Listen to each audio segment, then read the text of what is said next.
So I'm going to try to figure out why this BenQ monitor is rebooting by itself.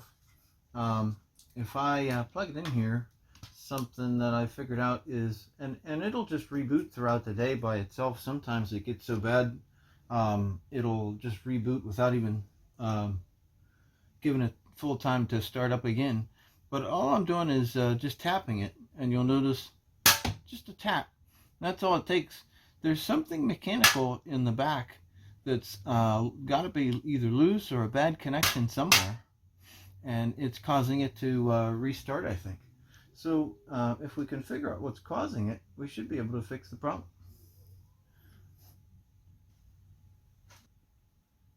So I assembled this thing with the boards out, took them out of the cage. Now I'm just going to do a quick test and see if either one of the boards by themselves is enough to get it to perform the problem. So let's see what we get.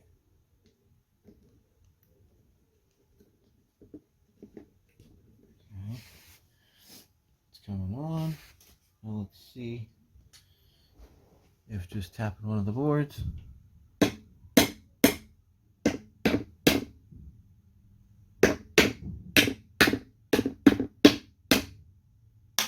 Oh, first time I tapped the A board, it did it.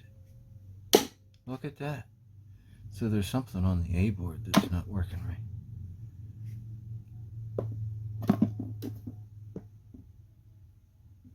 Yep. Doesn't take much either. Something's real unhappy with the A board. Notice I can tap the power board, but just a little tap on the A board and it reboots.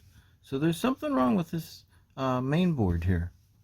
We'll have to look further and see what it is. So I found this interesting. There's a chip here. It looks like a power transistor. It's this little thing right here.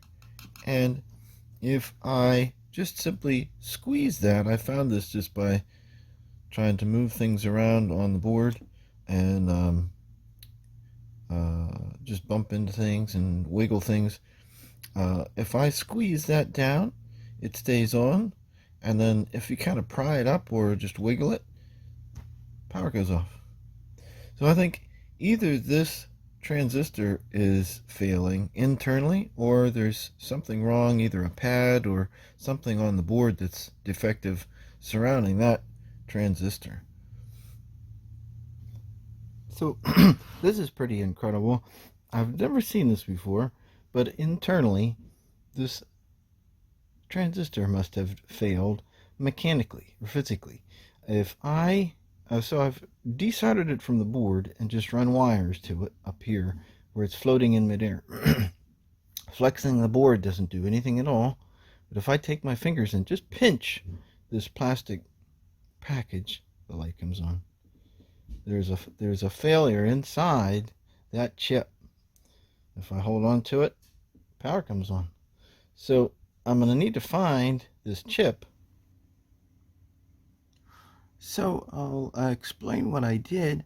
I've got the new chip. It's instead of the original AME8815 AEDS, it's a AME8815 AECS, which is a smaller package, but the larger package, the only way I was able to find it was it looked like a big lot that you'd have to buy and kind of expensive. I found this one for cheap enough that I think it's worth a shot to see if it fixes the issues. So it's actually under $10 to get a pack of a few of them. So we're going to go ahead and give this a shot. I'll show what I did. Probably went overboard here, but instead of soldering it on the board, I decided to move it off the board and give it its own dedicated board for heat sink, thermal. Try to draw as much heat away from this chip as I can. Put a little thermal compound underneath that board, that just a scrap board that I bought to put the new tiny chip on there.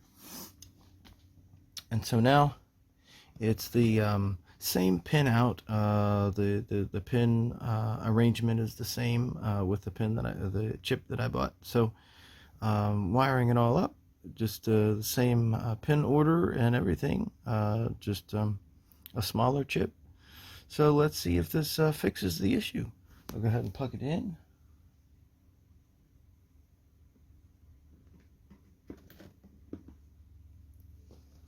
I see the power light is coming on. That's good. Power light has not gone back off. Looks like the backlight is on now. And give it some taps.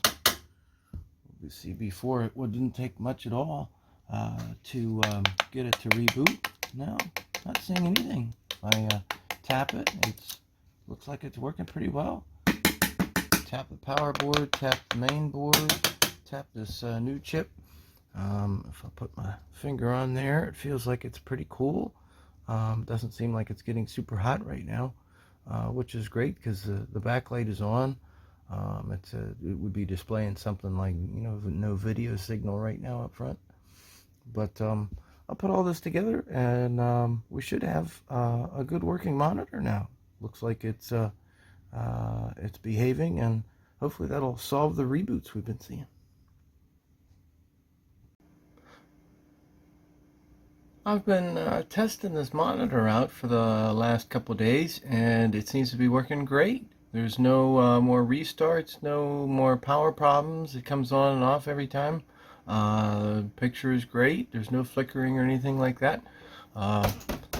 Tap on it, it doesn't restart. And just sitting there, it was restarting by itself before. It sometimes would get so bad you couldn't turn it back on. So I think this is fixed. This is the solution for the issue that I had with a BenQ model GL2460. May extend to other models, but it just turned out to be that voltage regulator on the main board, an AME8815 AEDS 330 3.3 volt regulator. It just had an internal flaw where it was starting to go bad intermittently inside. So hopefully this helps others that have the same issue, and good luck on your repairs. Have a good one.